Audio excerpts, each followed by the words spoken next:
প্রায় সময় আমি আমার লেবু গাছগুলো থেকে অনেক চারা করি। আমি অনেক অনেক মানুষকে চারা দিয়েছি, যারা আমার বাসায় এসে নিতে পেরেছেন, বিশেষ করে তাদেরকে। আমার এই লেবু গাছটা গত বছর শীতে, মানে গত শীতে লাগানো। তো এইটা থেকে এখন দেখেন লেবু কি সাইজ হয়েছে। আমি আজকে এটা ছিঁড়েই নিই। এই যে সাইজ অনেক বড়, আর এগুলোতে কোনো বীজ নেই। আমি এটা গাছের ডাল থেকে চারা করেছি। এটা আমার বাগানে ছিল। আমি এটার থেকে অনেকগুলো ডাল যখন ছাঁটাই করি তখনই কিন্তু রেখে দিই সেগুলোকে আবার চারার জন্য বসিয়ে দিই, ফেলে না দিয়ে চারার জন্য বসিয়ে দিই।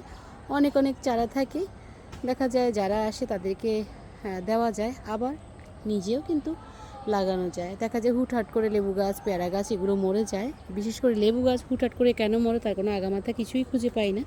তখন দেখা যায় শখের জাতটা যদি চলে যায় তখন কিন্তু কষ্ট হয়। এজন্য আমি সবগুলো জাতেরই কিন্তু চারা করে রাখি। কত বড় হয়েছে, মানে এই অল্প কটা মাসে কত বড় হয়েছে মাশাআল্লাহ। এবং কি লেবুও ধরেছে। এটা হলো সিডলেস লেবু আর কি, সাইজ কিন্তু অনেক বড়। তো যাদেরকে আমি চারা দিয়েছি তারা দুইজন আপু জানতে চাইছিল যে জাতটা কি। আজকে এই জন্যই ছাদে আসলাম যে এই জাতটা আমি কাগজ লেবু যেটা দেশি সেটা সবাইকে দিয়েছি, এবং কি পাশাপাশি এটার চারাও অনেককে দিয়েছি। এই যে হয়তো কাগজ লেবু হবে, আর না হলে এটা হবে।